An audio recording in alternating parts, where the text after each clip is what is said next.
Praise the Lord brothers and sisters. கர்த்தராகிய இயேசு கிறிஸ்துவின் மகா பரிசுத்த நாமத்தில் உங்கள் அனைவரும் வாழ்த்துகிறேன். கர்த்தருக்கு கொடுப்பது என்றால் என்ன என்று நாம் இன்று ஆராய்ந்து பார்க்க போறோம். சோ இது ரெண்டு பகுதியா இருக்க போகுது. இன்னைக்கு நம்ம முதல் பகுதியை ஆராய்ந்து பார்க்கலாம், அடுத்த வாரம் ரெண்டாவது பகுதியும் ஆராய்ந்து பார்க்கலாம். ஏன்னா இது ரெண்டு முக்கியமான விஷயங்களா இருக்க போகுது. ஏன்னா இன்னைக்கு உலகத்துல கிறிஸ்தவர்களை ஏமாற்றுக்கிற ஒரு விஷயம், கர்த்தர் பணத்தை தான் கேட்கிறாரு, காணிக்க தான் கேட்கிறாரு, தசமபாகம் தான் கேட்கிறாரு அப்படின்னு சொல்லி அநேகர் இன்னைக்கு வஞ்சித்து கொண்டுதான் இருக்கிறாங்க.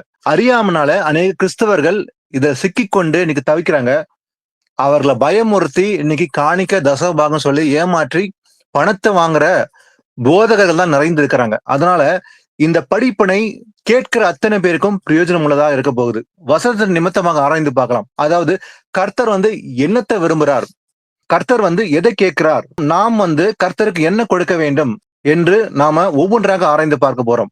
ஏன்னா நம்ம கர்த்தருடைய விருப்பம் என்ன, அவர் என்ன எதிர்பார்க்கிறார் நம்ம கிட்ட என்று தெரியாம போயிடுச்சுன்னா இன்னைக்கு அநேகர் ஏமாந்து, அதாவது காசு தான் கர்த்தர் கேட்கிறாரு, கர்த்தர் காசு கேட்கிறாரு, காசு கொடுத்தா ஆசீர்வதிப்பாரு, கொடுக்கலாம் சாபம் வந்துடும் அப்படின்ற ஒரு பயத்துல இன்னைக்கு உலகம் நிறைந்திருக்குது. கிறிஸ்தவ உலகம் பயத்தில் நிறைந்திருக்குது. அதனால இப்படிப்பட்ட கள்ள போதகத்திலிருந்து விடுதலையாக்கப்பட்டு இந்த வசனத்தை அறிந்து ஆராய்ந்து நிதானித்து கர்த்தருடைய விருப்பம் என்ன அந்த அறிந்து கர்த்தருக்கு கொடுப்பது என்றால் என்ன என்று நாம் நிதானிக்க வேண்டும். சோ இதுல முக்கியமா ஒவ்வொரு பாயிண்ட்ஸா நம்ம பார்க்க போறோம். முதல்ல கர்த்தருடைய எதிர்பார்ப்பு என்ன, ரெண்டாவது நாம் கர்த்தருக்கு எதையாவது கொடுக்க வேண்டுமா, எதை கொடுக்க வேண்டும், தசபாகம் கொடுக்கிறது அவசியமா, அதே போல அதாவது கொடுத்தா ஆசீர்வாதம், கொடுக்காவிட்டால் சாபமா, அதே போல நாம் கொடுப்பதை நிறுத்த வேண்டுமா அப்படின்னு ஒவ்வொன்றா இந்த விஷயங்களை நம்ம ஆராய்ந்து பார்க்கலாம். சோ முதல்ல இன்னைக்கு இந்த முதல் பாகத்துல நாம கர்த்தருடைய எதிர்பார்ப்பு என்ன, நாம் கர்த்தருக்கு கொடுக்க வேண்டும் என்றால் அவர் என்ன நம்ம கிட்ட எதிர்பார்க்கிறாரு என்ற வசனத்தை முதல்ல நம்ம ஆரம்பிக்கலாம். முதல்ல மீகா 6ஆம் அதிகாரத்துல 8ஆம் வசனத்தை வாசிக்கலாம். மனுஷனே, நன்மை இன்னதென்று அவர் உனக்கு அறிவித்திருக்கிறார். நியாயம் செய்து இரக்கத்தை சிநேகித்து உன் தேவனுக்கு முன்பாக மனத்தாழ்மை நடப்பதை அல்லாமல் வேற எண்ணத்தை கர்த்தர் உன்னிடத்தில் கேட்கிறார். ஆமென். ஆமென். கர்த்தர் எதை கேட்கிறாராம்? ஆண்டவர் சொல்றாரு, நன்மை என்னதென்று அவர் உனக்கு அறிவித்திருக்கிறார். அப்படின்னா நமக்கு ஏற்கனவே அவர் அறிவித்திருக்கிறாராம். அப்ப நமக்கு தெரியாது என்று ஒருவன் சொல்ல முடியாது. ஏன்னா கர்த்தரே நமக்கு நன்மை என்ன என்று அறிவித்திருக்கிறாராம். எப்படிப்பட்ட நன்மை? நியாயம் செய்யணும், இரக்கத்தை சிநேகிக்க வேண்டும், தேவனுக்கு முன்பாக மனத்தாழ்மையை நடப்பதே அல்லாமல், நியாயம் செய்து இரக்கத்தை சிநேகித்து உன் தேவனுக்கு முன்பாக மனத்தாழ்மையை நடப்பதே அல்லாமல் வேற எண்ணத்தை கர்த்தர் உன்னத்தில் கேட்கிறார். வேற எதுவுமே கர்த்தர் கேட்கவில்லை. இந்த 3 விஷயம் நம்ம நிதானிக்க வேண்டும். முதல்ல நியாயம் செய்ய வேண்டும், இரக்கத்தை சிநேகிக்க வேண்டும், தேவனுக்கு முன்பாக மனத்தாழ்மையை நடக்க வேண்டும். இந்த மனத்தாழ்மையை நடந்தால்தான் கர்த்தருக்கு நாம் பிரியமா இருக்க வேண்டும், இல்லைங்களா? அப்போ இந்த 3 விஷயங்களும் நம்ம முக்கியமா தெரிஞ்சுக்கணும். கர்த்தர் எதிர்பார்க்கிற காரியம் நம்ம நியாயம் செய்ய வேண்டும். வாசிக்கலாம். எபேசியர் 2ஆம் அதிகாரத்துல 9-10 வாசிக்கலாம். ஒருவரும் பெருமை பாராட்டாதபடிக்கு இது கிரியையினால் உண்டானது அல்ல. ஏனெனில் நற்கிரியைகளை செய்கிறதற்கு நாம் கிறிஸ்து இயேசுவுக்குள் சிருஷ்டிக்கப்பட்டு தேவனுடைய செய்கையாய் இருக்கிறோம். அவைகளில் நாம் நடக்கும்படி அவர் முன்னதாக அவைகளை ஆயத்தம் பண்ணி இருக்கிறார். ஆமென். ஆமென். வசனம் சொல்கிறது, முன்னதாகவே அவர் ஆயத்தம் பண்ணி இருக்கிறாரா? எவைகளை? ஒருவரும் பெருமை பாராட்டாதபடிக்கு இது கிரியைகளினால் உண்டானதல்ல. ஏன்னா நற்கிரைகளை செய்வதற்கு, எதை செய்வதற்கு? நற்கிரைகளை செய்வதற்கு நாம் கிறிஸ்து இயேசுக்குள் சிருஷ்டிக்கப்பட்டிருக்கிறோம். எப்படி? தேவனுடைய செயலா இருக்கிறோம். அவையில் நாம் நடக்கும்படி இன்னைக்கல்ல, அவர் முன்னதாகவே அவைகளை ஆயத்தம் பண்ணி இருக்கிறார். அப்போ நம்ம நற்கிரைகளை செய்ய வேண்டும். தேவனுடைய எதிர்பார்ப்பு உண்டு. அந்த நற்கிரையை செய்வதற்கு, அதுல நடக்க வேண்டும் என்பதற்காகவே அவர் முன்னதாகவே அவைகளை ஆயத்தம் பண்ணியிருக்கிறாராம். அப்போ நற்கிரைகளை செய்வது அவசியம் என்று பார்க்கிறோம். அடுத்த வசனம் வாசிக்கலாம். அதே போல இந்த நியாயம் செய்ய வேண்டும் என்று பார்த்தோம் இல்லைங்களா? இதுதான் கர்த்தருக்கு பிரியமான காரியம் என்று வாசிக்கலாம். ஏசாயா 61:8 வாசிக்கலாம். கர்த்தராகிய நான் நியாயத்தை விரும்பி கொள்ளை பொருளினால் இடப்பட்ட தகன பலியை வெறுக்கிறேன். நான் அவர்கள் கிரியையை உண்மையாக்கி அவர்களோட நித்திய உடன்படிக்கை பண்ணுவேன். ஆமென். ஆமென். கர்த்தராகிய நான், கர்த்தர் சொல்கிறார், நியாயத்தை விரும்புகிறேன். கர்த்தர் எதை விரும்புறாரா? நியாயத்தை விரும்புறார், இல்லையா? அப்ப நம்மிடத்தில் எதை எதிர்பார்க்கிறார்? ஏன்னா தேவன் நியாயம் விசாரிக்கிற தேவனா இருக்கிறார், நியாயம் செய்கிற தேவன். அப்போ நம்மளும் கூட அந்த நியாயத்தை செய்ய வேண்டும்னு அவர் விரும்புறார். நியாயத்தை விரும்பி கொள்ளை பொருள்களினால் இடப்பட்ட தகன பலியை வெறுக்கிறேன். அப்போ பலி செலுத்துதல், தகன பலி, காணிக்க, தசபாகம் இதெல்லாம் பழைய ஏற்பாட்டு காலத்துல மோசே மூலம் கொடுக்கப்பட்டு இருந்தது.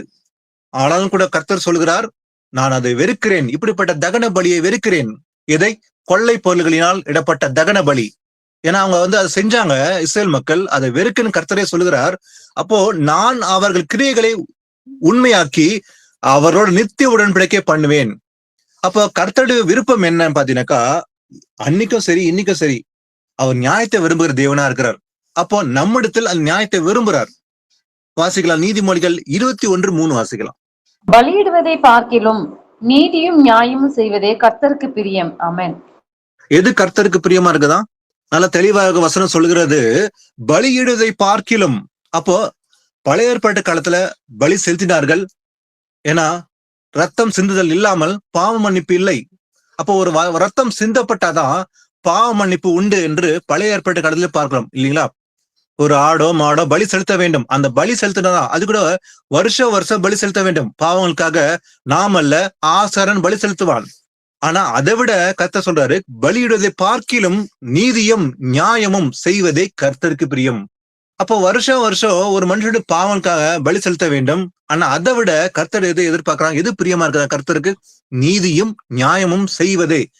தேவ நீதியை அறிந்து நியாயம் செய்தா கர்த்தருக்கு பிரியமா இருப்போம்.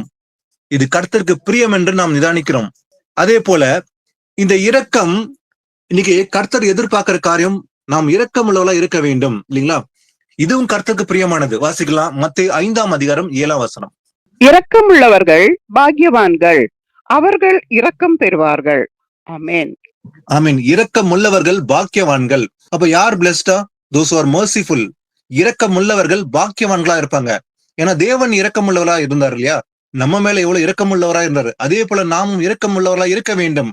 அப்போ அவங்கதான் பாக்கியவான்களா, அவர்கள் இரக்கம் பெறுவார்கள். அப்ப நாம் இரக்கம் உள்ளவர்களா இருந்தோம்னா அதே போல இரக்கத்தை நாமும் பெறுவோம் என்று ஏசப்பா சொல்றாருங்க.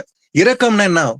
இதுக்கு நல்ல ஒரு உதாரணம் பார்க்கும்போது, அந்த லூக்கால 10ஆம் அதிகாரத்துல வாசிக்கும் போது நல்ல சமாரியனை பத்தி நமக்கு நல்லாவே தெரியும் இல்லையா? நல்ல சமாரியனை பத்தி இயேசு கிறிஸ்து அந்த ஊமையை பேசும்போது, அந்த ஊமை சொன்ன பிறகு, முடித்த பிறகு ஆண்டவர் ஒரு கேள்வியை கேட்கிறார். இப்படி இருக்க கள்ளர் கையில் அகப்பட்டனுக்கு இந்த 3 பேரில் எவன் பிறனா இருந்தான்?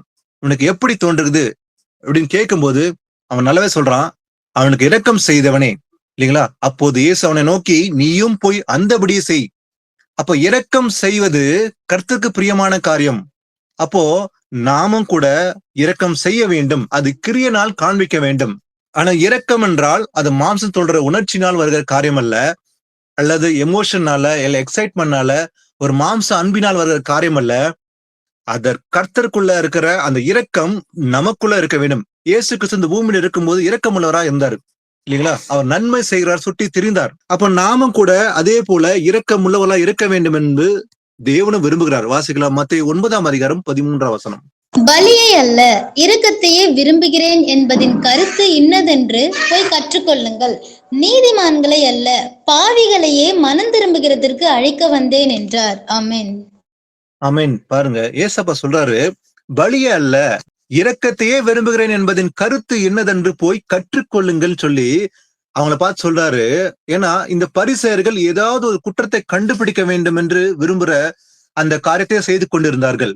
கை கழுவாம சாப்பிடுறாங்க, இந்த காரியங்கள் செய்யறாங்க அப்படின்னு எப்போதாவது ஒரு குற்றத்தை கண்டுபிடிக்க வேண்டும் என்று இந்த பரிசுடைய வேலையா இருந்தது. ஆனா அதுக்குதான் ஏசப்பா சொல்றாரு, அவங்கள பார்த்து சொல்றாரு, அதாவது பலியே அல்ல இரக்கத்தையே விரும்புகிறேன் என்பதின் கருத்து என்னதென்று போய் கற்றுக்கொள்ளுங்கள் சொல்லி அவங்களை பார்த்து சொல்றாரு. ஏன்னா நீதிமான்களே அல்ல பாவிகளே மனம் திரும்புவதற்கு அழைக்க வந்தேன். இயேசு கிறிஸ்து எதுக்காக இந்த பூமிக்கு வந்தார்? நீதிமான்காக வரல இல்லையா? யாருக்காக வந்தார்? பாவிகளை மனம் திரும்புவதற்காக அழைக்கவே அவன் இயேசு கிறிஸ்து இந்த பூமிக்கு வந்தாராம். நாம எல்லாம் ஒரு காலத்துல பாவிகளா இருந்தோம், பாவத்தில் விழுந்திருந்தோம், நமக்காகத்தான் இயேசு கிறிஸ்து வந்தார்.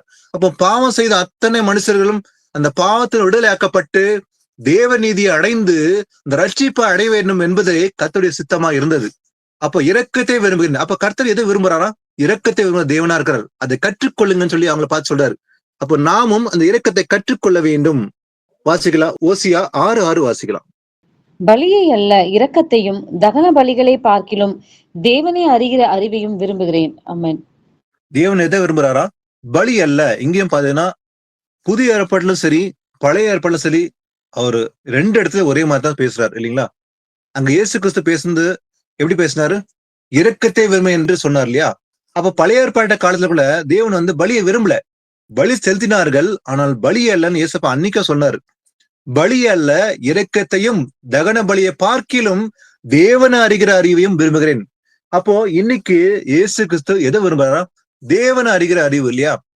அவர் அறிந்து கொள்ள வேண்டும். அவர் அறிந்து கொள்ள வேண்டும் என்றால் நான் என்ன செய்ய வேண்டும்? வேத வாக்கியங்களை ஆராய்ந்து பாருங்கள் என்று இயேசு கிறிஸ்து கூறினார் அல்லவா? அப்ப நம்ம வேதத்தை ஆராய்ந்து பார்த்தால் அவர் அறிந்து கொள்ள முடியும். இயேசு கிறிஸ்து பத்தி சாட்சி கொடுக்கிற வசனம் எங்க இருக்குதான்? வேதத்துல தான் இருக்குது. அது இயேசு கிறிஸ்து கூறினார் யோவான் 5ஆம் அதிகாரத்துல. அப்போ தேவன் அறிகிற அறிவையும் விரும்புகிறேன்னு இயேசப்பா சொன்னார் இல்லையா? அப்போ நாம் அவர் அறிந்து கொள்ள வேண்டும் என்பதே அவர் விருப்பப்படுகிறதுனால நாம் அதிகமா வேதத்தை ஆராய்ந்து பார்க்க வேண்டும். அந்த பலி, இந்த காணிக்கை, தசபாகம் இது எதுவுமே தேவன் விரும்பவில்லை. பலி அல்ல தகன பலியை பார்க்கிலும் தேவன் அறிகிற அறிவை விரும்புகிறேன்னு சொல்லி இயேசப்பா சொன்னது போலவே நாமும் அதை அறிந்து கொள்வதற்கு, அவரை அறிந்து கொள்வதற்கு நாம் வேதத்தை ஆராய்ந்து பார்க்க வேண்டும். வாசிக்கலாம். சங்கீதம் 40ஆம் அதிகாரம் 6ஆம் வசனம். பலியையும் காணிக்கையும் நீர் விரும்பாமல் என் செவிகளை திறந்தீர். சர்வாங்க தகன பலியையும் பாவ நிவாரண பலியையும் நீர் கேட்கவில்லை. ஆமென். ஆமென். பலியையும் காணிக்கையும் நீர் விரும்பாமல். அப்போ கர்த்தர் வந்து பலி செலுத்துது இல்ல காணிக்கை கேட்கறது இதெல்லாம் வந்து ஆண்டவர் சொன்னாரா? அதை விரும்பவே இல்லைன்னு சொல்லி இயேசப்பா சொல்றாரு இல்லையா? அப்போ இன்றைக்கு போதகர்கள் காணிக்கை செலுத்த வேண்டும், அதே போல தசபாகம் செலுத்த வேண்டும் என்று சொல்லும் போது நாம் இந்த வசனத்தை ஆராய்ந்து நிதானிக்க வேண்டும். பலியும் காணிக்கையும் நீர் விரும்பாமல், அவர் விரும்பவே இல்லை. விரும்பாத காரியத்தை நாம் ஏன் செய்ய வேண்டும்? விரும்பவில்லைன்னு சொல்லி ஆண்டவர் சொல்றார் இல்லையா? அப்போ என் செவிகளை திறந்தீர். சர்வாங்க தகன பலியும் பாவ நிவாரண பலியும் நீர் கேட்கவில்லை. கர்த்தர் கேட்டாரா? கேட்கவில்லைன்னு தான் எழுதப்பட்டிருக்கு இல்லையா? தகன பலி, பாவ நிவாரண பலி இதெல்லாம் செலுத்தினாங்க, ஆனா அது கேட்கவே இல்லை. அப்ப இன்னைக்கு காணிக்கை கேட்கிறாரா? கண்டிப்பா இல்லை இல்லையா? வாசிக்கலாம். எபேசர் 5ஆம் அதிகாரம் 2ஆம் வசனம். கிறிஸ்து நமக்காக தம்மை தேவனுக்கு சுகந்த வாசனையான காணிக்கையாகவும் பலியாகவும் ஒப்பு கொடுத்து நம்மில் அன்பு கூர்ந்தது போல நீங்களும் அன்பிலே நடந்து கொள்ளுங்கள். ஆமேன். ஆமேன். பாருங்க, புதிய ஏற்பாட்டுல பாக்குறோம், கிறிஸ்து நமக்காக தம்மை தேவனுக்கு சுகந்த வாசனையான காணிக்கையாகவும் அதே போல பலியாகவும் ஒப்பு கொடுத்து நம்மில் அன்பு கூர்ந்தது போல. எப்படி ஒப்பு கொடுத்தாரு? அவரு தன் ஜீவனை நமக்காக வந்து ஒப்பு கொடுத்தாரு இல்லையா? ஒரு காணிக்கையாக, சுகந்த வாசனையாக, பலியாகவும் தம்மை ஒப்பு கொடுத்தார். அடிக்கப்படுகிற ஆட்டை போல் அவர் வாய் திறவாதிருந்தார் இல்லையா? சிலுவையிலே தன் ஜீவனை கொடுத்தார் இல்லையா? அப்ப நமக்காக தம்மை தேவனுக்கு சுகந்த வாசனையான காணிக்கையாகவும் பலியாகவும் ஒப்பு கொடுத்து நம்மில் அன்பு கூர்ந்தார். இயேசு கிறிஸ்து நம்ம இப்படி அன்பு கூர்ந்தது போலவே நீங்களும் அன்பிலே நடந்து கொள்ளுங்கள். அப்ப கர்த்தர் விரும்புற காரியம் என்ன? அவர் நமக்காக பலியாக ஒப்பு கொடுத்தார் இல்லையா? காணிக்கையாக ஒப்பு கொடுத்தார், தன் ஜீவனே கொடுத்தார் இல்லையா? அப்போ அதே போலதான் நாமும் நீங்களும் அன்பிலே நடந்து கொள்ள வேண்டும். அன்பிலே நடந்து கொள்ள வேண்டும் இயேசப்பா சொன்னார் இல்லையா? அதற்கான அர்த்தத்தை பார்க்கலாம். 1 யோவான் 5:3 வாசிக்கலாம். நாம் தேவனுடைய கற்பனைகளை கை கொள்வதே அவரிடத்தில் அன்பு கூறுவதாம். அவருடைய கற்பனைகள் பாரமானவைகளும் அல்ல. ஆமென். ஆமென். இயேசு கிறிஸ்து நமக்காக தன் ஜீவனே கொடுத்தாரு. பலியாக, காணிக்கையாக தன் சரீரத்தை நமக்காக ஒப்பு கொடுத்து ஜீவனை கொடுத்தார் இல்லையா? அப்ப நாம என்ன பண்ண வேண்டுமா? அன்பு செலுத்த வேண்டும். நாம் தேவனுடைய கற்பனைகளை கை கொள்வதே அவரிடத்தில் அன்பு கூறுவதாம். அப்ப இயேசு கிறிஸ்து மேல நாம் எப்படி அன்பு கூறுகிறோம்? அவருடைய கற்பனை கை கொள்ளும் போது நாம் இயேசு மேல அன்பு வைக்கிறோம். அவருடைய கற்பனைகள் பாரமானகள் அல்ல. இதுக்கு ஒப்பான வாசிக்கலாம். 2 யோவான் 1:6 வாசிக்கலாம். நாம் அவருடைய கற்பனைகளின்படி நடப்பதே அன்பு. நீங்கள் ஆதி முதல் கேட்டிருக்கிறபடி நடந்து கொள்ள வேண்டிய கற்பனை இதுவே. ஆமேன். ஆமேன். நீங்கள் ஆதி முதல் கேட்டிருக்கிறபடி நடந்து கொள்ள வேண்டிய கற்பனை இதுவே. அப்ப ஆதி முதல் கேட்டு நடந்து கொள்ள வேண்டிய கற்பனை எதுவா? நாம் அவருடைய கற்பனையின்படி நடப்பதே அன்பு. அப்போ இதுதான் உண்மையான அன்பா? எது? அவருடைய வசனப்படி நாம் கை கொண்டு நடப்பதுதான் அன்பா இல்லையா? அப்ப கற்பனையின்படி நடப்பது அன்பு சொல்லும் போது அப்ப தேவன் எதை விரும்புறாரு? நாம் அவருடைய கற்பனை கை கொள்ள வேண்டும். பணமோ பொருளோ ஆஸ்தியோ இல்ல எந்த ஒரு காரியத்தையும் கர்த்தர் கேட்கவில்லை. அவருடைய கற்பனையின்படி நடப்பதே அன்புன்னு ஏசப்பா கேட்கிறார் இல்லையா? அப்போ தேவன் விரும்புகிற காரியம் நாம் அவருடைய கற்பனையின்படி நடக்க வேண்டும். அடுத்தது வாசிக்கலாம். இப்போ அடுத்த பகுதியில நாம இன்னொரு முக்கியமான விஷயத்தை அறிஞ்சுக்கணும். அடுத்தது, இப்போ நிறைய பேர் இந்த உலகத்துல ஏமாற்றுற ஒரு காரியம் என்ன பாத்தீங்கன்னாக்கா, இந்த டைத்திங் அண்ட் ஆஃபரிங், தசபாகம், காணிக்கை, இது கொடுக்க வேண்டும், இது கொடுத்தால்தான் அந்த ஆசீர்வாதம் அப்படின்னு ஒவ்வொரு வாரமும் தொடர்ந்து சபைகளை போதிக்கிறாங்க. ஆனா இது உண்மையா இல்லையான்னு சொல்லி நிறைய வசனங்கள் இருக்குது. அதை நம்ம ஒவ்வொன்றாக ஆராய்ந்து பார்க்கலாம். முதல்ல லேவியராகமம் 27ஆம் அதிகாரத்துல 30ஆம் வசனத்தை வாசிக்கலாம். தேசத்திலே நிலத்தின் வித்திலும் விருட்சங்களின் கனியிலும் தசம பாகம் எல்லாம் கர்த்தருக்கு உரியது, அது கர்த்தருக்கு பரிசுத்தமானது. ஆமென். ஆமீன். உண்மைதான். கர்த்தர் தான் கட்டளையாக தசமபாகம் கொடுக்க வேண்டும் என்று கட்டளை கொடுத்தார். அது உண்மைதான். பாருங்க, தேசத்திலே நிலத்தின் வித்திலும், எதுலையா?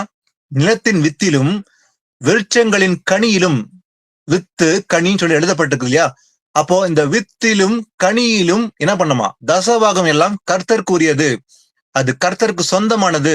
இதுல தேசத்தின் நிலத்தில இருக்கிற வித்திலும் விருட்சங்களின் கனியும் அது எல்லாம் கர்த்தருக்குரியது, அது கர்த்தருக்கு பரிசுத்தமானு சொன்னாரு. கர்த்தர் தான் தசபாகம் கேட்டாரு, கொடுக்க வேண்டும் சொல்லி. ஆனா பழைய ஏற்பாட்டு காலத்துல இது கட்டளையா கொடுத்தாரு. இதுக்கு இன்னொரு வசனம் வாசிக்கலாம். இதுலயே 34ஆம் வசனத்தை வாசிக்கலாம். இஸ்ரவேல் புத்திரருக்கு சொல்லும்படி கர்த்தர் சீனாய் மலையில் மோசேக்கு விதித்த கட்டளைகள் இவைகளே. ஆமென். நல்லா கவனிங்க. 30ஆம் வசனத்துல நம்ம வாசித்தோம், அதாவது நிலத்தின் வித்து விருட்சத்தின் கனின்னு சொல்லி இதெல்லாம் தசபாகம், இது கர்த்தருக்கு உரியது. ஆனா இது கர்த்தருக்கு கொடுக்கணும் இல்லையா? அப்போ இது யாருக்கு கட்டளை போட்டாராம்? வசனம் தெளிவா இருக்குது. 34ஆம் வசனத்துல இஸ்ரவேல் புத்திரருக்கு சொல்லும்படி, யாருக்கா? இஸ்ரேல் மக்களுக்கு சொல்லும்படி கர்த்தர் சீனாய் மலையில் மோசேக்கு விதித்த கட்டளைகள் இவைகளே. அப்ப மோசே கட்டளையா கொடுத்தது கர்த்தர் தான். யாருக்கு சொல்ல வேண்டுமா? இஸ்ரேல் புத்திரருக்கு சொல்லும்படி இது கட்டளை ஆண்டு கொடுத்தாரு. அப்ப தசபாகம் கொடுக்க வேண்டும் என்று கட்டளை போட்டது யாருக்கா? இஸ்ரேல் மக்களுக்கு சொல்லி பாக்குறோம் இல்லைங்களா? வாசிக்கலாம். அடுத்தது, இன்னைக்கு நிறைய பேரு ஒரு முக்கியமான விஷயத்த வச்சுட்டு பேசுவாங்க. இதுன்னு பாத்தீங்கன்னா இந்த மல்கியா புத்தகத்துல எழுதப்பட்ட வசனம் இல்லைங்களா? ஆனா இந்த மல்கியா புத்தகத்துல வஞ்சித்தீர்கள் சொல்லி அதனால நீங்க வஞ்சிக்கிறீங்க, எனக்கு காசு பணம் கொடுக்கணும், அதனால நீங்க இயேசு கிறிஸ்துவ வஞ்சிக்கிறேன்னு சொல்லி ஏமாற்றுவாங்க. இதற்கான அர்த்தத்தை நாம் புரிஞ்சுக்கலாம். வாசிக்கலாம். முதல்ல மல்கியா 3ஆம் அதிகாரம் 9-10 வாசிக்கலாம். நீங்கள் சபிக்கப்பட்டவர்கள், ஜனத்தாராகி நீங்கள் எல்லோரும் என்னை வஞ்சித்தீர்கள். என் ஆலயத்தில் ஆகாரம் உண்டாயிருக்கும்படி தசம பாகங்களை எல்லாம் பண்டகசாலையிலே கொண்டு வாருங்கள். அப்பொழுது நான் வானத்தின் பலகணிகளை திறந்து இடம் கொள்ளாமல் போகும் மட்டும் உங்கள் மேல் ஆசீர்வாதத்தை வர்ஷிக்க மாட்டேனோ என்று அதனால் என்னை சோதித்து பாருங்கள் என்று சேனைகளின் கர்த்தர் சொல்லுகிறார். ஆமேன். ஆமேன். நீங்கள் சபிக்கப்பட்டவர்கள் என்று அந்த மக்களை பார்த்து சொல்றாரு. ஏன்னா ஜனத்தாராகிய நீங்கள் எல்லோரும் என்னை வஞ்சித்தீர்கள். எதுல வஞ்சித்தார்களா? தசபாகத்துல வஞ்சித்தார்களா? அது உண்மைதான். அப்போ என் ஆலயத்தில் ஆகாரம் உண்டா இருக்கும்படி தசபாகம் எல்லாம் பண்டசாலையிலே கொண்டு வாருங்கள். அப்போது நான் வானத்தின் பல கனிகளை திறந்து இடம் கொள்ளாமற் போக மட்டும் உங்கள் மேல் ஆசீர்வாதத்தை வருஷிக்க மாட்டோனோ என்று அதனால் என்னை சோதித்து பாருங்க என்று சேனைகளின் கர்த்தர் சொல்றாராம். அப்போ நீங்க வஞ்சிக்கிறீங்க. எதுல வஞ்சித்தாருங்களா? தசபாகத்துல. ஆனா இந்த விஷயத்த அது சொன்னது உண்மைதான். ஆனா அவங்க வஞ்சித்தாங்களாம். அது எந்த விஷயத்துல வஞ்சித்தாங்களா? தசபாகத்துல. ஆனா இது யார் வஞ்சித்தார்கள், யாருக்கு சொல்றான்னு சொல்லி நம்ம நிதானிக்க வேண்டும். மல்கியா 1:1 வாசிக்கலாம். மல்கியாவை கொண்டு கர்த்தர் இஸ்ரவேலுக்கு சொன்ன வார்த்தையின் பாரம். ஆமென். மல்கியாவை கொண்டு கர்த்தர் இஸ்ரவேலுக்கு சொன்ன வார்த்தையின் பாரம். அப்போ இந்த வார்த்தை யாருக்கு சொல்லப்பட்டது? இஸ்ரேல் மக்களுக்கு சொல்லப்பட்டது.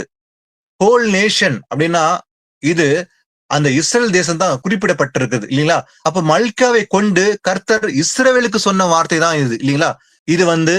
இது புறஜாதிகள் சொல்லவே இல்லை. இது வெறும் இஸ்ரேல் மக்களுக்கு சொல்லப்பட்ட வார்த்தை. அவர்கள் வஞ்சித்தார்கள், காணிக்க வஞ்சித்தார்கள். ஆனா இன்றைக்கு லட்சக்கணக்கான பேரை வஞ்சிக்கும்படி நீங்க வஞ்சிக்கிறீங்க, நீங்க தசமம் கொடுக்கல, அதனால உங்களுக்கு சாபம் வரும் அப்படின்னு சொல்லி ஏமாற்றி பணத்தை பறிக்கிற ஒரு கூட்டம் இன்னைக்கு உலகத்தில் நிறைந்திருக்கிறது. ஆனா இது பழைய ஏற்பாட்டு காலத்துல இஸ்ரேல் மக்களுக்கு தேவன் விடுத்த கட்டளை இது தசபாகம் என்பதை நாம் அறிந்து கொள்ள வேண்டும். ஆனா இந்த தசமபாகத்தை பத்தி நமக்கு பார்த்தோம். அடுத்தது இந்த தசம பாகத்தை பெற்றுக்கொள்ளக்கூடியவன் யார், யாருக்கு கொடுக்க வேண்டும், யார் பெற்றுக்கொள்ள வேண்டும் என்பதை நாம் நிதானிக்க வேண்டும். வாசிக்கலாம். என்னாகமம் 18:21. இதோ லேவியின் புத்திரர் ஆசரிப்பு கூடாரத்தின் பணிவிடையை செய்கிற அவர்களுடைய வேலைக்காக இஸ்ரவேலருக்குள்ளவை எல்லாவற்றிலும் தசமபாகத்தை அவர்களுக்கு சுதந்திரமாக கொடுத்தேன். ஆமேன். லேவியின் புத்திரர் என்று எழுதப்பட்டது. நல்லா கவனிச்சீங்கன்னா, லேவியின் புத்திரர் ஆசரிப்பு கூடாரத்தின் பணிவிடையை செய்கிற அவருடைய வேலைக்காக என்று எழுதப்பட்டிருக்குது இல்லைங்களா? யாருக்கா? லேவியின் புத்திரருக்கு. இஸ்ரவேலுக்குள்ளானவை எல்லாவற்றிலும் தசமபாகத்தை அவருக்கு சுதந்திரமாக கொடுத்தேன். அப்போ தசமபாகம் யாருக்கு கொடுக்க வேண்டுமா? லேவியின் புத்திரருக்கு, ஆசரிப்பு கூடாரத்தின் பணிவிடை செய்கிற அந்த வேலை செய்கிறவர்கள் தான் கொடுக்க வேண்டும். அப்ப இன்றைக்கு ஆசாரியர்கள் சொல்லப்படுகிற, இன்னைக்கு போதிக்கிறவர்கள் ஆசாரியர்களா இல்ல அவர்கள் லேவியின் புத்திரா என்று நிதானிக்க வேண்டும். ஆனா இன்னைக்கு போதிக்கிறவர்கள் உண்மையிலே லேவியர்களா? வாசிக்கலாம். நெகேமியா 12:44. அன்றைய தினம் பொக்கிஷங்களையும் படைப்புகளையும் முதல் கனிகளையும் தசம பாகங்களையும் வைக்கும் அறைகளின் மேல் ஆசாரியர்களுக்கும் லேவியர்களுக்கும் நியாய பிரமாணத்தின் படியே வரவேண்டிய பட்டணங்களுடைய நிலங்களின் பங்குகளை அவைகளை சேர்க்கும் படிக்கு சில மனுஷர் விசாரிப்புக்காரராக வைக்கப்பட்டார்கள். ஊழியம் செய்து நிற்கிற ஆசாரியர் மேலும் லேவியர் மேலும் யூதா மனிதர் சந்தோஷமாயிருந்தார்கள். ஆமேன். ஆமேன். அன்றைய தினம் பொக்கிஷங்களையும் படைப்புகளையும் முதல் கனிகளை பாருங்க, எதுவா? முதல் கனிகள் தசபாகங்களையும் வைக்கும் அறைகளின் மேல் ஆசாரிகளும் லேவியர்களும் நியாய பிரமாணத்தின் படியே, இதெல்லாம் நல்லா கவனிக்கணும், நியாய பிரமாணத்தின் படியே வர வேண்டிய பட்டணங்களுடைய நிலங்களில் பங்குகளை, அப்போ நியாய பிரமாணத்தின் மூலமாக வர வேண்டிய தசமபாகம் எழுதப்பட்டது இல்லையா, அவைகளில் சேர்க்கும்படி சில மனுஷர் விசாரிப்புக்காரராக வைக்கப்பட்டார்கள். ஊழியம் செய்து நிற்கிற ஆசாரி மேலும் லேவியர் மேலும் யூதா மனிதர்கள் சந்தோஷமா இருந்தார்கள். அப்போ இந்த தசமபாகம் என்பது இது நியாய பிரமாணத்தின் மூலமாக கொடுக்கப்பட்ட கட்டளை என்று நம்ம பாக்குறோம். ஆனா இது எப்படி கொடுத்தாங்க? இது காசு பணமா கொடுத்தாங்களா? உண்மையிலே கிடையாது. இது காசு கொடுக்கணும் இல்ல பணமா கொடுக்கணும்னு சொல்லி எழுதப்படவே இல்லை. எப்படி கொடுத்தாங்க அந்த தசமபாகத்தை? கவனிக்கலாம். நெகேமியா 13:5. முற்காலத்தில் காணிக்கைகளும் சாம்பிராணியும் பனிமுட்டுகளும் லேவியருக்கும் பாடகருக்கும் வாசல் காவலாளருக்கும் கட்டளை பண்ணப்பட்ட தானியம் திராட்சரசம் எண்ணெய் என்பவைகளிலே தசமபாகமும் ஆசாரியரை சேருகிற படைப்பான காணிக்கைகளும் வைக்கப்பட்டிருந்த இடத்தில் ஒரு பெரிய அறையை அவனுக்கு ஆயத்தம் பண்ணியிருந்தான். ஆமென். பாருங்க, முற்காலத்தில் காணிக்கைகளும் சாம்பிராணியும் பனிமுட்டுகளும் லேவியருக்கும் பாடகருக்கும் வாசல் காவலருக்கும் கட்டளை பண்ணப்பட்ட தானியம் திராட்சரசம் எண்ணெய். நல்லா கவனிங்க, எதையா? தானியம் திராட்சரசம் எண்ணெய் என்பவைகளிலே தசபாகம். அப்ப எதுல தசபாகமா? தானியம் திராட்சரசம் எண்ணெய் என்று எழுதப்பட்டிருக்குது இல்லையா? அப்ப ஆசாரியரை சேர்க்கிற படைப்பான காணிக்கைகளும் வைக்கப்பட்டிருந்த இடத்தில் ஒரு பெரிய அறையை அவனுக்கு ஆயத்தம் பண்ணி இருந்தது. அப்போ இந்த தசபாகத்தை கொடுக்கும்படி எப்படி வைத்திருந்தார்கள்? என்ன பொருள் வச்சிருந்தாங்களா? தானியம் வச்சிருந்தாங்க, திராட்சரசம் வச்சிருந்தாங்க, எண்ணெய் வச்சிருந்தாங்க. அப்போ தசபாகத்தை எப்படி கொடுத்தார்களா? அது யாரு கொடுத்தாங்க? லேவியருக்கு கொடுத்தார்கள், ஆசாரியர்களுக்கு கொடுத்தார்கள். லேவி கோத்திரத்தில் பிறந்த ஆசாரியர்கள் தான் கொடுத்தாங்க, தவிர இது மற்ற யாருக்கும் கொடுக்கப்படவில்லை. இது கர்த்தரை கட்டளையா கொடுத்தாரு. இதுக்கு இன்னொரு வசனத்தை வாசிக்கலாம். 2 நாளாகமம் 31:4-5. ஆசாரியரும் லேவியரும் கர்த்தருடைய நியாய பிரமாணத்தை உற்சாகமாய் கை கொள்ளும்படி அவர்களுக்குரிய பாகத்தை கொடுக்க ஜனங்களுக்கும் எருசலேமின் குடிகளுக்கும் கட்டளையிட்டான்.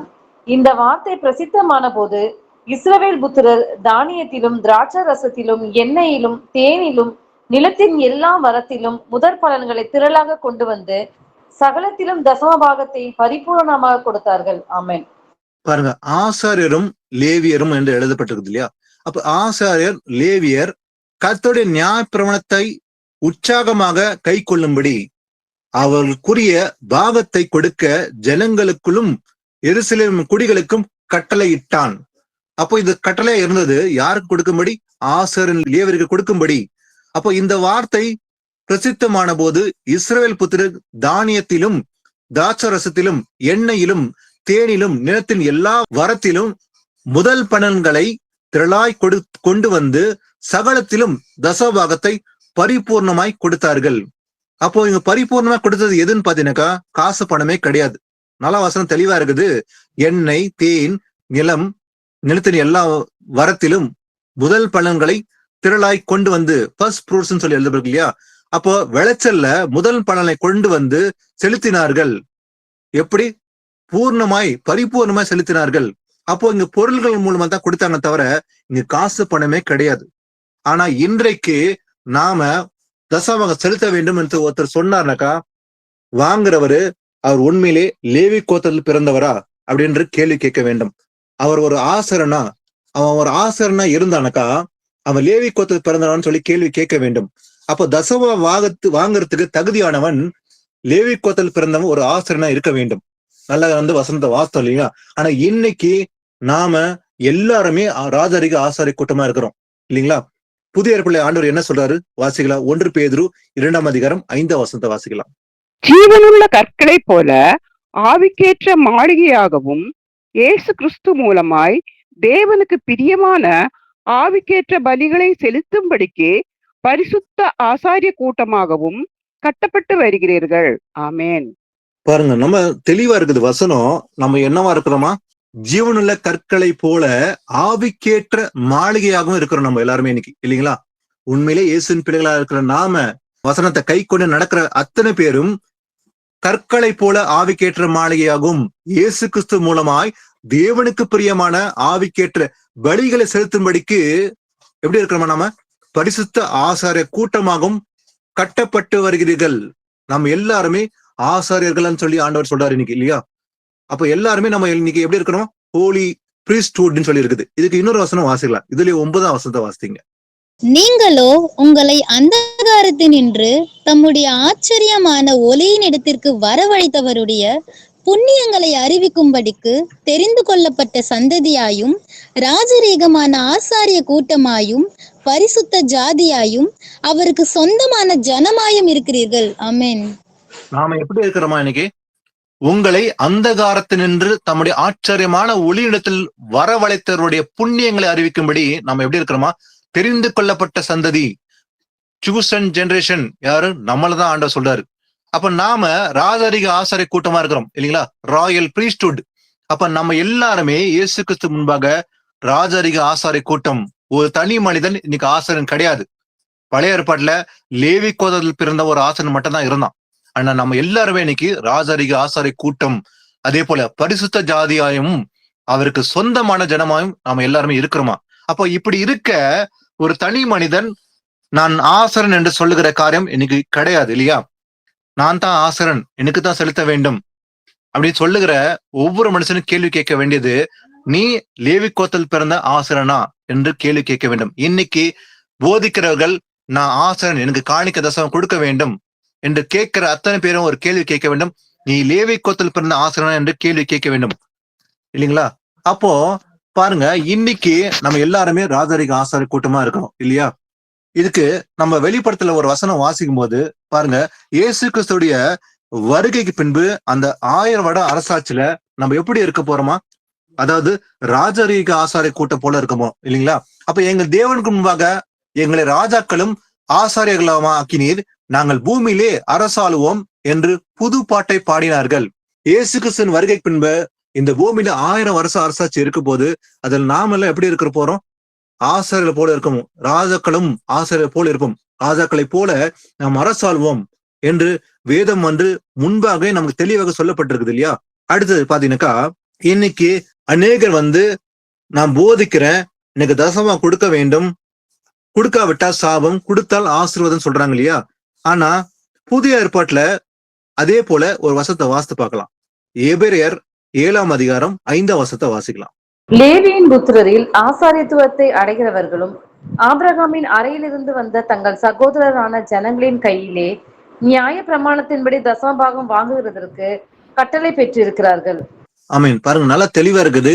லேவியின் புத்திரரில் ஆசாரியத்துவத்தை அடைகிறவர்களும் ஆபிரகாமின் அறையிலிருந்து வந்த தங்கள் சகோதரரான ஜனங்களில் கையிலே நியாய பிரமாணத்தின்படி தசமபாகம், நல்லா கவனிச்சீங்கன்னா, நியாய பிரமாணத்தின்படி தசமபாகம் வாங்குறதுக்கு கட்டளை பெற்றிருந்தார்கள். அப்ப அந்த தசமபாகம் என்பதே அது நியாய பிரமாணம் மூலமாக கொடுக்கப்பட்டிருந்தது இல்லையா?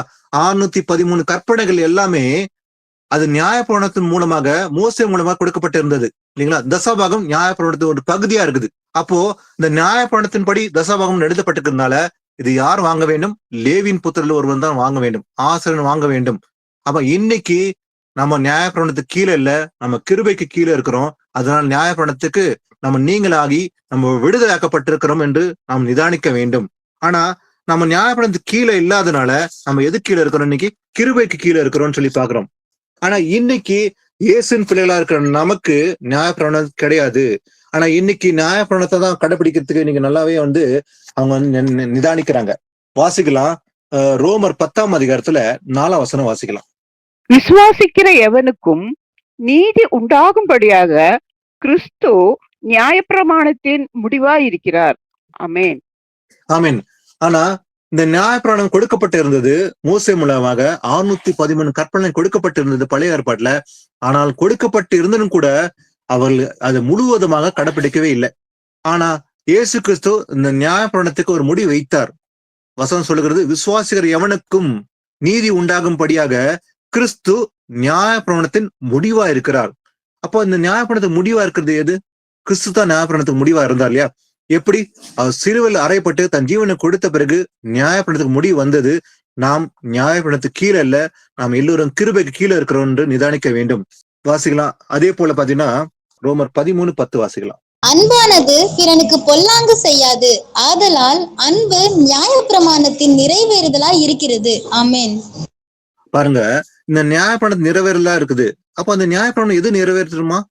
அதாவது அன்பானது பிறனுக்கு பொல்லாங்கு செய்யாதான், ஆதலால் அன்பு நியாயப்பிரமாணத்தின் நிறைவேறுதலா இருக்குது. அப்ப நியாயப்பிரமாணத்தை எப்படி நிறைவேற்றும்? அன்பினாலதான். அப்ப இந்த அன்புன்ற ஒன்று மூலமாக நியாயப்பிரமாணத்தை நம்ம நிறைவேற்றுகிறோம். இதுல பாத்தீங்கன்னா 8ஆம் வசனத்துல பார்க்கும்போது, ஒருவரிடத்தில் ஒருவர் அன்பு கூறுகிற கடனை இல்லாமல் மற்றொன்றிலும் ஒருவனுக்கும் கடன் படாதிருங்கள். ஏன்னா பிறரிடத்தில் அன்பு கூறுகிறவன் நியாயப்பிரமாணத்தை நிறைவேற்றுகிறான். அப்ப நாம 613 கற்பனைகளை கை கொள்ளணுமா? கண்டிப்பா அவசியம் இல்லை. அப்ப எதை கை கொள்ள வேண்டும்? ஒருவரிடத்தில் ஒருவர் அன்பு கூற வேண்டும். பிறரிடத்தில் அன்பு கூறுகிறவன் நியாயப்பிரமாணத்தை நிறைவேற்றுகிறான். அப்ப நாம இந்த அன்பு செலுத்தணும்னாக்கா நம்ம என்ன செய்யறோமா? நியாயப்பிரமாணத்தை நிறைவேற்றுகிறோம். அப்ப இன்னைக்கு நாம் நியாயப்பிரமாணத்துக்கு கீழே இல்ல, நம்ம கிருபைக்கு கீழே தான் இருக்குன்னு சொல்லி வசனம் தெளிவா இருக்குது. வாசிக்கலாம். கலாத்தியர் 5:14 வாசிக்கலாம். உன்னிடத்தில் நீ அன்பு கூறுவது போல பிறனிடத்திலும் அன்பு கூறுவாயாக என்கிற இந்த ஒரே வார்த்தையிலே நியாயப்பிரமாணம் முழுவதும் நிறைவேறும். ஆமென். ஆமீன். பாருங்க, நல்ல தெளிவா இருக்குது. நியாயப்பிரமாணம் முழுவதும் நிறைவேறுமா? எது மூலமாக? உன்னிடத்தில் நீ அன்பு கூறுவது போலவே பிறனிடத்தில் அன்பு கூறுவாயாக, இதை கை கொண்டா போதும் என்கிற இந்த ஒரே வார்த்தையினாலே நிறைவேற்றப்பட்டிருக்குது இல்லையா? அப்ப இந்த ஒரே வார்த்தையினாலே நியாயப்பிரமாணம் முழுவதும் நிறைவேறும். அப்ப நாம நியாயப்பிரமாணத்தை கடைபிடிக்க வேண்டிய அவசியமே இல்ல. இது ஒண்ணுதான் செய்யணுமா? என்ன செய்யணுமா? உன்னிடத்தில் நீ அன்பு கூறுவது போலவே பிறனிடத்தில் அன்பு கூற வேண்டும். இது ஒண்ணு செஞ்சாலே போதும் இல்லையா? அப்ப நான் நியாயப்பிரமாணத்தை முழுவதும் நிறைவேற்றுகிறேன் என்று அர்த்தம். கலாத்தியர் 2:16 வாசிக்கலாம். நியாயப்பிரமாணத்தின் கிரியைகளினாலே எந்த மனுஷனும் நீதிமானாக்கப்படுவது இல்லையே. ஆமென். பாருங்க, நியாயப்பிரமாணத்தை நான் கடைபிடிக்க வேண்டும் அப்படி சொன்னாங்கன்னா வசனம் சொல்லுது நியாயப்பிரமாணத்தின் கிரியைகளினாலே. அப்போ நியாயப்பிரமாண கிரியை செய்ய வேண்டும் என்று செஞ்சாங்கன்னாக்கா எந்த மனுஷனும் நீதிமானாக்கப்படுவதில்லை. அப்போ நான் ஒரு மனுஷன் நீதிமானாக்கப்பட வேண்டும் என்பதற்காக அவன் நியாயப்பிரமாணத்தை செய்யலாமா? கூடாது. வசனம் தெளிவா இருக்குது. அப்போ ரோமர் 3லயே அதுதான் பாக்குறோம். ஒரு மனுஷன் எப்படி நீதிமானாக்கப்படுகிறான்? அதனால் மனுஷன் நியாயப்பிரமாணத்தின் கிரியையினால் அல்ல, விசுவாசத்தினாலே நீதிமானாக்கப்படுகிறான் என்று தீர்க்கிறோம். அப்போ ஒரு மனுஷன் நியாயப்பிரமாணத்தின் கிரியையினால் கிடையாது, விசுவாசத்தினாலேயே நீதிமானாக்கப்படுகிறான்.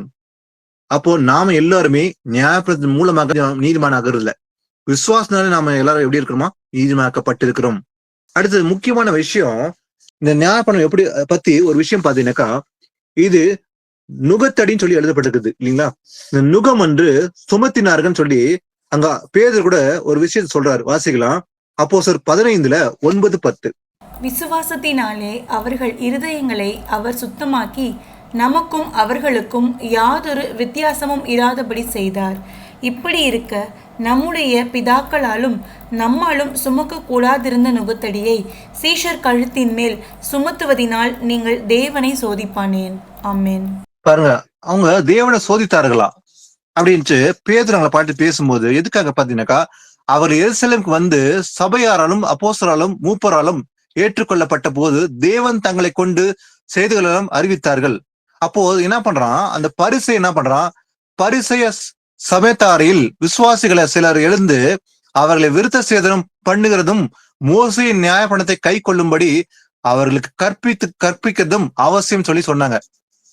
இது சொன்னதுனாலதான் பேதுரு அங்க சொல்றாரு, பேசும்போது சொல்றாரு, அதாவது விசுவாசினாலே அவர்கள் இருதயங்களை அவர் சுத்தமாக்கி. அப்ப கர்த்தர் விசுவாசினாலே அந்த இருதயங்களை சுத்தமாக்கினார். அதனால நமக்கும் அவர்களுக்கும் யாதொரு வித்தியாசம் இராதபடிக்கு செய்தார். யாருக்கு? கிரேக்கருக்கும் அதே போல யூதருக்கும் வித்தியாசம் இல்லாம கர்த்தர் வந்து செய்தாராம். இப்படி இருக்க நம்முடைய பிதாக்களும் நம்மால் சுமத்தக்கூடாத இந்த நுகத்தடின்னு எழுதப்பட்டிருக்குது இல்லையா? இந்த நுகத்தடி யோக் இல்லைங்களா? இந்த மாடுக்கு தான் அந்த யோக் போடுவாங்க இல்லையா கழுத்துல. அப்போ நுகத்தடிய சீஷர் கழுத்தின் மேல் சுமத்துவதினால் நீங்கள் தேவனை சோதிப்பானேன். அப்போ நியாயப்பிரமாணத்தை கடைபிடிக்க வேண்டும், விருத்த சேதனம் பண்ணுன்னு சொல்லி அவங்க சொன்னாங்க. ஆனா இன்னைக்கு நியாயப்பிரமாணத்தின் ஒரு பகுதி தான் இந்த தசபாகம், அதே போல விருத்த சேதனம்.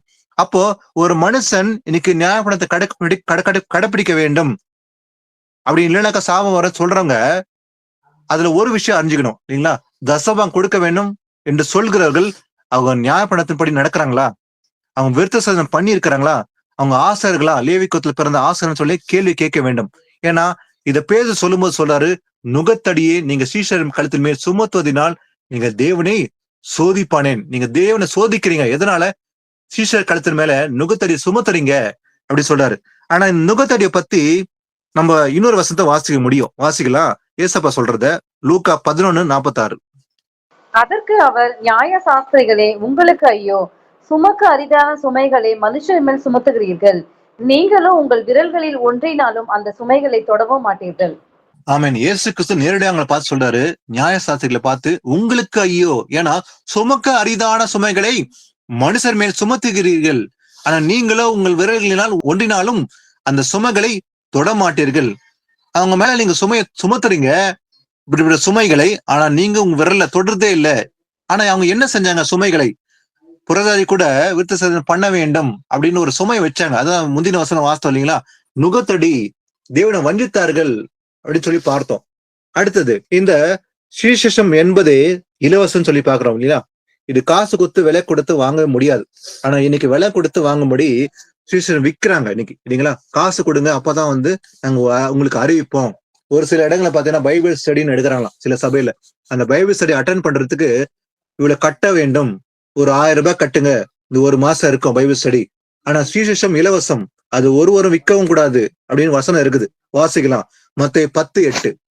வியாதி உள்ளவர்களை சொஸ்தமாக்குங்கள், குஷ்டரோகிகளை சுத்தம் பண்ணுங்கள், மரித்தோரை எழுப்புங்கள், பிசாசுகளை துரத்துங்கள், இலவசமாய் பெற்றீர்கள், இலவசமாய் கொடுங்கள். ஆமென். நல்ல தெளிவாக ஏசப்பா சொல்றாரு, வியாதி உள்ளவர்களை சொஸ்தமாக்குங்கள். அது ஒரு கட்டளை. நாம் அத்தனை பேரும் அந்த அதிகார இயேசு நாமத்தினால ஒருத்தர் வியாதியை சுகப்படுத்த முடியும். சொஸ்தமாக்குங்கள் சொல்லி ஏசப்பா கொடுத்தாரு இல்லையா? இதான் செய்ய வேண்டும். அதே போல குஷ்டரோகிகளை சுத்தம் பண்ணுங்கள், மரித்தோரை எழுப்புங்கள், பிசாசுகளை துரத்துங்கள் என்று யாருக்கு சொல்றாரு? அவருடைய பிள்ளைகளுக்கு தான் சொல்றாரு. இது ஒரு தனி மனுஷனுக்கு சொல்லல, அத்தனை பேரும் அவர் நாமத்தை தரித்திருக்கிற அத்தனை பேரும் அவருடைய பிள்ளைகளுக்கு தான் சொல்றாரு. பிசாசுகளை துரத்துங்கள், இலவசமாய் பெற்றீர்கள், இலவசமாய் கொடுங்கள். அப்ப சுவிசேஷம் இலவசம் இல்லைங்களா? காஸ்பல் அறிவிக்கிறது நம்முடைய கடமை. ஒரு போதகன் மட்டும் அறிவிக்க வேண்டிய அவசியம் இல்லை. நம்ம அத்தனை பேருமே நம்முடைய கடமை சுவிசேஷம் அறிவிப்பது. அதே போல அது இலவசம் இல்லையா? இலவசமா நீங்க பெற்றிருக்கிறீங்க. அதே போல இலவசமாய் கொடுங்கள். அப்ப வியாதியை வந்து சுகப்படுத்துறது, சுத்தம் பண்றது, மரித்தோரை எழுப்புறது, பிசாசு துரத்துறது, இதெல்லாம் இலவசமா செய்யணும். ஆனா இன்னைக்கு இதெல்லாம் செய்யறதுக்கே காசு வாங்குறாங்க. ஜெபம் பண்ண உடனே கைகளை நீட்டுறாங்க இல்லைங்களா? சில இடங்களை பாத்தீங்கன்னா காசு கொடுக்கறது அவங்களே கை நீட்டுறாங்க ஜெபம் பண்ண முடித்த உடனே. அப்ப இதெல்லாம் இலவசம், இது காசு கொடுத்து வாங்கக்கூடாது. இதுக்கு இன்னொரு வசனம் வாசிக்கலாம். 1 கொரிந்தியர் 9:18. ஆதலால் எனக்கு பலன் என்ன? நான் சுவிசேஷத்தை பிரசங்கிக்கையில் அதை பற்றி எனக்கு உண்டாயிருக்கிற அதிகாரத்தை முற்றிலும் செலுத்தாமல் கிறிஸ்துவின் சுவிசேஷத்தை செலவில்லாமல் ஸ்தாபிப்பதே எனக்கு பலன். ஆமென். ஆமென். பவுல் கூறுவது போலவே, நான் சுவிசேஷத்தை பிரசங்கிக்கையில் அதை பற்றி எனக்கு உண்டாயிருக்கிற அதிகாரத்தை முற்றிலும் செலுத்தாமல், அதை நான் அதிகாரத்தை செலுத்தாம கிறிஸ்துவின் சுவிசேஷத்தை செலவில்லாமல் ஸ்தாபிப்பதே எனக்கு பலன். எது பலனா? கிறிஸ்துவின் சுவிசேஷம் செலவில்லாமல் ஸ்தாபிக்க வேண்டும். காசு இல்லாம, காசு பணம் கொடுக்காம வாங்காம ஸ்தாபிப்பதே எனக்கு பலன் சொல்லி பவுலும் கூறுகிறார் இல்லையா?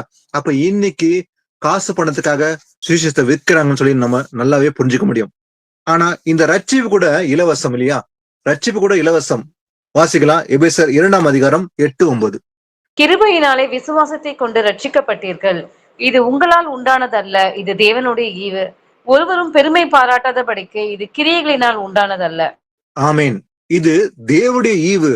It's a gift of God சொல்லி எழுதப்பட்டிருக்கு இல்லையா? எது gift? கிருபையினாலே விசுவாசத்தை கொண்டு ரட்சிக்கப்பட்டீர்கள். இந்த ரட்சிப்பு எதனால? கிருபையினால்தான். எந்த கிருபை? தேவ கிருபையினால தான் ரட்சிப்பு உண்டு. இது உங்களால் உண்டானது கிடையாது, இது தேவனுடைய ஈவு இல்லையா? அதனால ஒருவரும் பெருமை பாராட்டாதபடிக்கு இது கிரியையினால் உண்டானதல்ல. அப்போ நம்ம ரட்சிப்பு என்பது நம்ம செய்கிற கிரியையினால் அல்ல, கிரியைகளை செய்ய வேண்டும். ஆனா அந்த ரட்சிப்பு என்ற கிரியையினால் கிடையாது, இது கிருபையினால் தான் உண்டுன்னு சொல்லி பாக்குறோம். ஆனா இது கூட நமக்கு இலவசம் சொல்லி பாக்குறோம் இல்லைங்களா? அடுத்தது முக்கியமா இன்னைக்கு 2 பொருளுக்கு நம்ம ஊழியம் செய்ய முடியாது சொல்லி ஏசப்பா சொல்றாரு. ஒண்ணு உலகத்துக்கும் ஒண்ணு தேவனுக்கும் நம்ம ஊழியம் செய்ய முடியாது. உண்மையான ஊழியக்காரன் 2 இடத்துல அவன் விசுவாசமா இருக்க முடியாது. நான் இயேசு கிறிஸ்துக்கு விசுவாசமா இருக்கிறேன், உலகத்துக்கு விசுவாசம் இருக்கிறேன்னு சொல்லி ஒரு ஊழியக்காரன், உண்மையான ஊழியக்காரன் சொல்ல முடியாது. அதுக்கு இயேசு கிறிஸ்துவ ஒரு வசனம் சொல்றாரு. வாசிக்கலாம். மத்தேயு 6:24. 2 எஜமான்களுக்கு ஊழியம் செய்ய ஒருவனாலும் கூடாது. ஒருவனை பகைத்து மற்றவனை சிநேகிப்பான், அல்லது ஒருவனை பற்றி கொண்டு மற்றவனை அசட்டை பண்ணுவான். தேவனுக்கும் உலக பொருளுக்கும் ஊழியம் செய்ய உங்களால் கூடாது. ஆமேன். ஆமேன். 2 எஜமான்களுக்கு ஊழியம் செய்ய ஒருவனாலும் கூடாது இல்லையா? அது உண்மைதான் இல்லைங்களா? ஒருவனை பகைத்து மற்றவனை சிநேகிப்பான் இல்லையா? 2 பேருக்கு விசுவாசமா இருக்க முடியாது, 2 எஜமானுக்கு. இப்போ ஒரு நாட்டுல 2 ராஜா ஆள்தான் எப்படி இருக்கும்? யாரை திருப்திப்படுத்த முடியும்? முடியாது இல்லையா? அப்போ 2 எஜமான் இருந்தா அவனுக்கு ஊழியம் செய்ய ஒருத்தனும் முடியாதுன்னு சொல்லி வசனம் இருக்குது. ஏன்னா பாருங்க, மற்றவனை சிநேகிப்பான் அல்லது ஒருவனை பற்றி கொண்டு மற்றவனை அசட்டை பண்ணுவானாம். இப்படி இருக்க தேவனுக்கும் உலக பொருளுக்கும் ஊழியம் செய்ய உங்களால் கூடாது, உங்களால் முடியாதுன்னு சொல்லி ஏசப்பாவே சொல்றாரு. அப்போ நான் இயேசு கிறிஸ்துக்கும் ஊழியம் செய்யறேன், பணத்துக்கும் நான் வந்து சேவை செய்யறேன்னு சொல்லி உலகத்துக்கும் சொன்னா அது கூடாத காரியம் இல்லைங்களா? இதே வசனத்தை நம்ம லூக்கால வாசிக்கும் போது கூட பாத்தீங்கன்னாக்கா ரொம்ப தெளிவா இருக்குது. லூக்காவில பாத்தீங்கன்னாக்கா அங்க 16ஆம் அதிகாரத்துல 13 வசனம் சொல்லும் போது கூட ரொம்ப தெளிவா இருக்குது. யாரை பார்த்து சொல்றாருனாக்கா, எந்த ஊழியக்காரனும் 2 எஜமானங்களுக்கு ஊழியம் செய்யக்கூடாது. அப்ப நாம எல்லாருமே ஊழியக்காரன் இல்லையா? ஊழியக்காரன் சொல்லும் போது ஒரு தனிப்பட்ட மனுஷன் ஒருத்தனை பத்தி சொல்ல, இயேசுவின் பிள்ளைகள் அத்தனை பேர் ஊழியக்காரன் இல்லையா? கர்த்தருக்கு ஊழியம் செய்யறது யாரு? அத்தனை பேர் ஊழியம் செய்ய வேண்டும். நம்ம மேலும் இந்த கடமை அது. அப்போ ஊழியக்காரன் யாரும் சொல்ல முடியும்? உண்மையான ஊழியக்காரன் யார சொல்ல முடியும்? கர்த்தருக்கு மட்டுமே பிரியமா நடக்கிறதா ஊழியக்காரன் இல்லையா? ஆனா 2 பேருக்கு ஊழியம் செய்யறவன் ஊழியக்காரன் கிடையாது இல்லையா? அப்ப எந்த ஊழியக்காரனும் 2 எஜமானுக்கு ஊழியம் செய்யக்கூடாது. ஒருவனை பகைத்து மற்றவனை சிநேகிப்பான், அல்லது ஒருவனை பற்றி கொண்டு மற்றவனை அசட்டை பண்ணுவான். தேவனுக்கும் உலக பொருளுக்கும் ஊழியம் செய்ய உங்களால கூடாது. அப்ப பணத்தையும் விரும்புற, இந்த பக்கம் இயேசுவும் விரும்புறேன்னு சொன்னாக்கா அவன் ஊழியக்காரனே கிடையாது இல்லையா? அப்ப உண்மையான ஊழியக்காரன் இயேசுக்கு மட்டும் பிரியமா நடப்பான். அப்போ இதுல ஊழியக்காரன் யாருன்னு சொல்லி நம்ம நல்லாவே அறிஞ்சுக்க முடியும் இல்லைங்களா? கர்த்தருக்கு ஊழியம் செய்கிறவன் பணத்தை கேட்க மாட்டான் என்னைக்குமே. ஆனா கர்த்தருக்கு ஊழியம் செய்யாதவன் என்ன பண்ணுவான்? நான் ஊழியக்காரன்பா, எனக்கு பணம் கொடுக்க வேணும். ஆனா காரணத்தை அவனே சொல்லுவான். இல்லப்பா, அந்த டிவி ஊழியம் இருக்குது, இல்ல மிஷினரி ஊழியம் இருக்குது, இல்ல ஒரு ஜப தேவை இருக்குது, இல்ல சபையை கட்ட வேண்டும் இப்படின்னு சொல்லி ஒவ்வொரு லிஸ்ட் சொல்லி ஏமாற்ற உலகம் இன்னைக்கு இருக்குது. இன்னைக்கு ஏமாற்ற போதகர்கள் நிறைந்த உலகம் தான் இன்னைக்கு. ஆனா இவன் உண்மையான ஊழியக்காரனா இருக்க முடியாது இல்லைங்களா? உண்மையான ஊழியக்காரன் பணத்துக்கு சேவை செய்ய மாட்டான், கர்த்தரை மட்டும் அவன் சேமிப்பான்னு சொல்லி வசனம் இருக்குது. இது குறித்து இந்த பணத்தை பத்தி ஒரு விஷயத்த பார்க்கலாம். இந்த பணத்துக்கு இங்கிலீஷ்ல பாத்தீங்கன்னா மேமன் சொல்லி எழுதப்பட்டிருக்கோம். மேமன் சொல்லி எழுதப்பட்டிருக்கோம். இன்னொரு வசனம் வாசிக்கலாம். 1 தீமோத்தேயு 6:10 வாசிக்கலாம். பண ஆசை எல்லா தீமைக்கும் வேறாயிருக்கிறது. சிலர் அதை இச்சித்து விசுவாசத்தை விட்டு வழுவி அநேக வேதனைகளாலே தங்களை உருவ கொத்தி கொண்டிருக்கிறார்கள். ஆமென். ஆமேன். இந்த பண ஆசை மட்டும் இருக்கக்கூடாது. ஆனா இந்த பண ஆசையினாலதான் இன்னைக்கு போதிகர்கள் விழுந்து போய் கொண்டிருக்கிறார்கள்.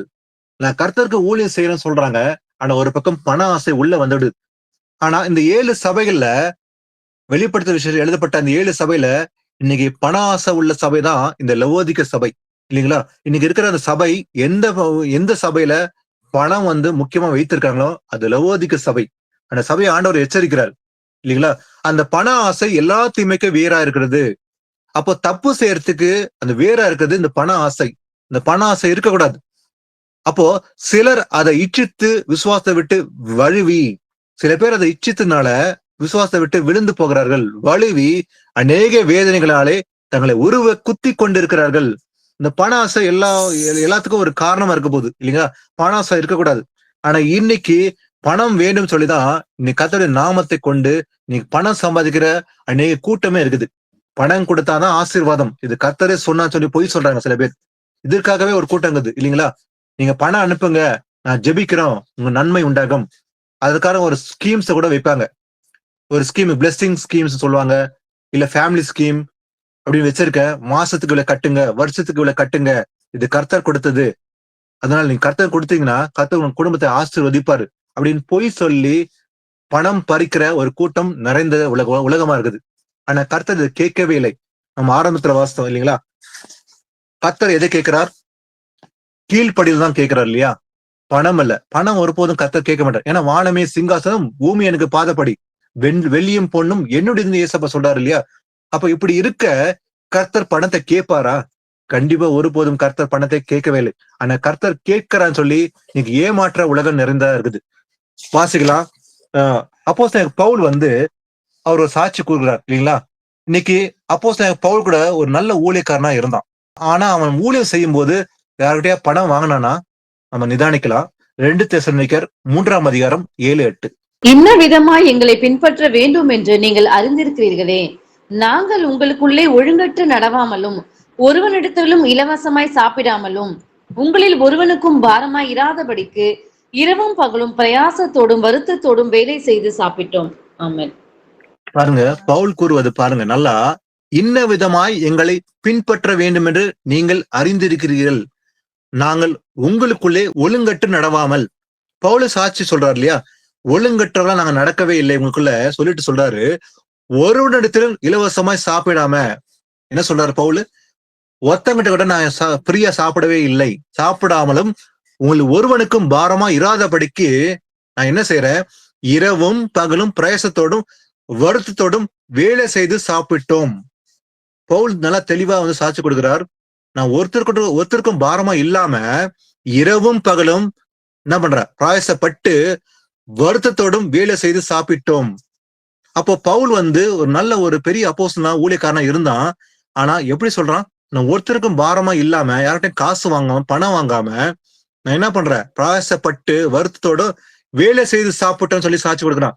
ஆனா உண்மையான ஊழியக்காரர்கள் நம்ம நிதானிக்கணும்.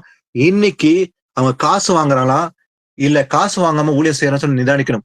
அப்ப உண்மையான ஊழியக்காரன் நீ காசு கேட்கறான்னா நம்ம நிதானிக்கணும். வசனப்படி அவங்க நடக்கிறாங்களா இல்லையான்னு சொல்லி நம்ம தான் ஆராயணும் இல்லைங்களா? ஏன்னா கர்த்தர் விரும்புற காரியம் பணமும் காசும் கிடையாது. நம்ம இன்னைக்கு அதான் பார்த்தோம் இல்லைங்களா? இந்த முதல் பகையில நம்ம இன்னைக்கு பார்த்தது அதுதான் இல்லைங்களா? காசு பணம் கர்த்தர் கேட்டாரா இல்லையா? இல்ல தசபாகம் இருந்தது பழைய ஏற்பாட்டுல ஆண்டவர் தான் கொடுத்தார் கட்டளை. யாரு கொடுத்தார்? லேவி கோத்தல் பிறந்த ஆசனுக்கு தான். அப்ப லேவி கோத்தல் பிறந்த ஒரு ஆசன் மட்டும்தான் தசபாகம் பெற்றுக்கொள்வதற்கு தகுதியானவன்.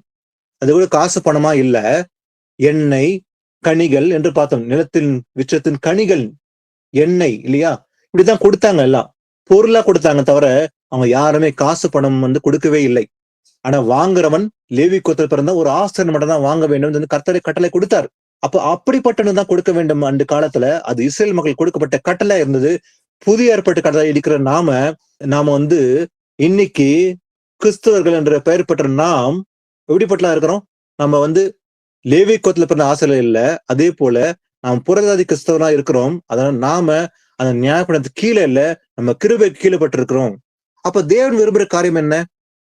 நம்ம மீக 6:8 வாஸ்தவம் இல்லைங்களா? நன்மை என்னதென்று அவர் உனக்கு அறிவித்திருக்கிறார். நன்மை செய்ய வேண்டும், இதுதான் தேவன் பிரியப்படுகிறார் இல்லையா? அப்ப நியாயம் செய்ய வேண்டும், இரக்கத்தை சிநேகிக்க வேண்டும். தேவனுக்கு முன்பாக மனத்தாழ்மை நடப்பதே அல்லாமல் வேற எண்ணத்தை கர்த்தர் உனது கேட்கிறார். அப்ப கர்த்தர் கேட்பதே மனத்தாழ்மை. ஏன்னா கர்த்தர் விரும்புகிற முதல் காரியம் மனத்தாழ்மை நடக்க வேண்டும். இயேசு கிறிஸ்து அவர் மனுஷகுமாரனா இருக்கும்போது கூட இந்த பூமியில அவர் தாழ்மையுடன் நடந்து கொண்டார். எது வரைக்கும்?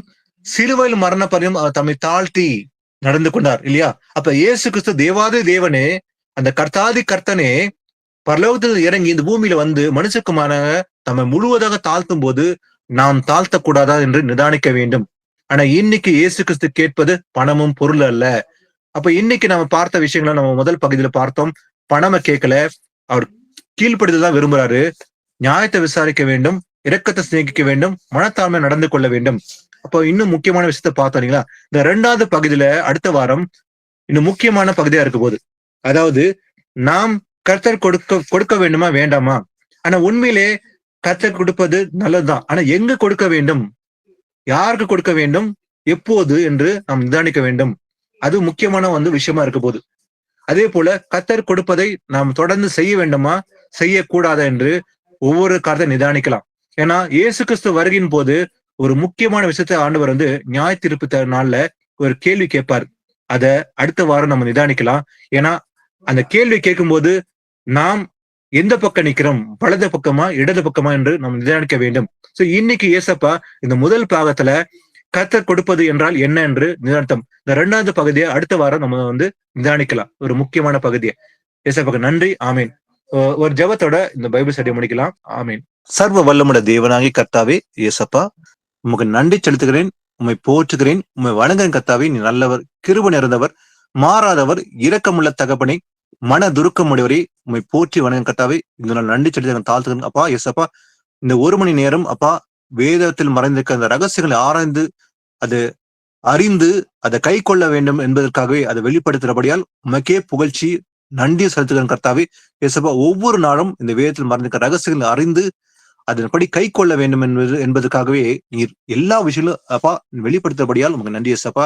கேட்கிற ஒவ்வொரு மேலும் இந்த கிருபை தங்கட்டும். கர்த்தாவே, கேட்பது மாத்திரமல்ல, அதை கேட்டு அறிந்து உணர்ந்து அதன்படி நடக்கும் அப்பா நீ வெளிப்படுத்தபடியால் உங்க நன்றி ஏசப்பா. தொடர்ந்து விசுவாசம் நினைத்திருக்க கிருபை தங்க கர்த்தாவே, இந்த விசுவாசம் நினைத்திருக்க உங்களுடைய கிருபையை தந்தருள வேண்டும் என்று நம்முடைய மலர் பார்த்து வேண்டிக் கொள்ளும். கர்த்தாவே, ஒவ்வொரு குடும்பத்தையும் இயேசு கிறிஸ்து நாமத்தினால் ஆசீர்வதிக்கிறேன்.